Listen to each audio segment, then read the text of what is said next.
This chapter of the DVD will focus on weapons of mass destruction. What are they?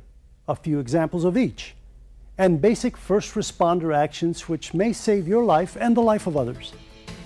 There are 5 main kinds of weapons of mass destruction. We use the acronym Be Nice to describe them.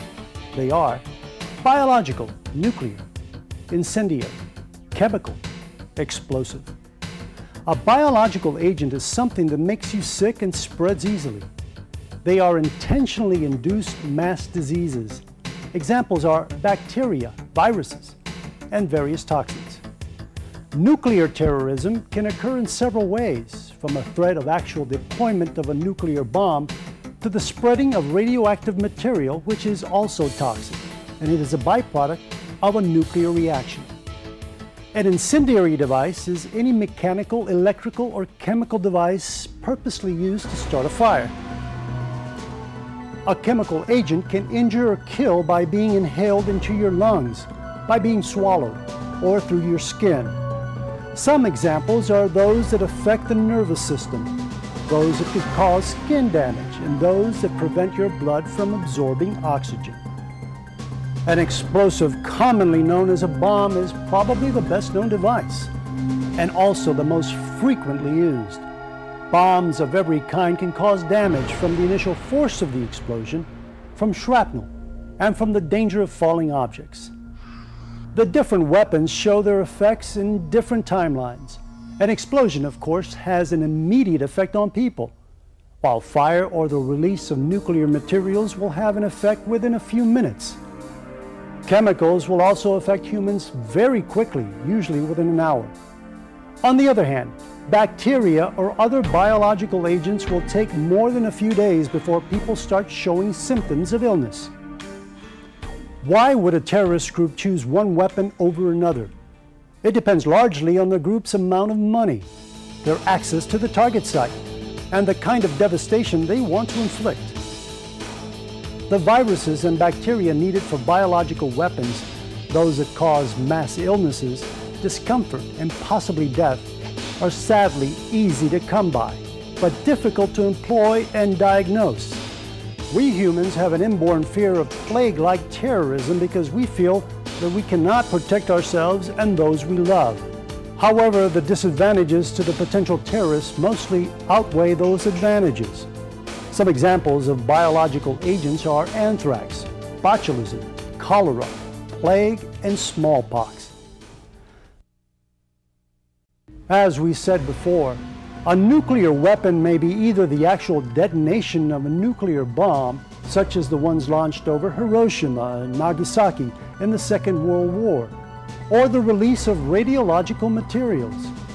A nuclear bomb would have immense effects on both people and structures, and those effects last a very long time. The psychological impact is enormous. However, despite writing in the popular media, it's not all that simple to get one's hands on the materials needed to create a nuclear bomb, and it is extremely expensive. And the retaliation by the United States would be devastating. Radiological materials, which can cause both immediate acute poisoning and long-term health problems, can be deployed as a secondary component of another weapon, such as a dirty bomb. An example of a dirty bomb would be radiological material attached to a common explosive device, such as a pipe bomb. An incendiary device is something that starts a fire. Such devices are easy to make from materials anyone can buy. Fire is very frightening because it is dramatic, dangerous, and it grows and moves very fast.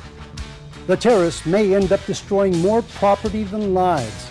Incendiary devices can be started by chemical, electronic, or mechanical triggers, and they may be left in place, thrown by hand, or self-propelled like a rocket. The C in the Be Nice acronym stands for chemical agents. You may have heard of the nerve agent sarin released in the Tokyo subway system by a terrorist group in 1995. Like biological agents, they are easy to find and steal, easy to make, and relatively cheap. They also have a strong psychological effect on the victim population. The disadvantages to the terrorists make chemical agents less likely to be deployed. However, we should not downplay the possibility of their uses. Should symptoms be present, such as people having difficulty breathing, or unusual smells, or suspicious circumstances, such as unscheduled spraying, the important thing to do is to leave the area and notify emergency responders immediately. By far, the most common weapon of mass destruction is an explosive, a bomb. Over 70% of terrorist incidents involve bombs. They are dramatic, pose little risk to the bomber, and are easy to explode from a distance. The main disadvantages to the terrorists are that they need to gather a lot of intelligence about the site they want to attack. They run many risks of being detected before they can execute the attack, and also they may or will kill or hurt innocent bystanders. At this point, please return to the main menu and open your student workbooks to activity number 5 for review and discussion.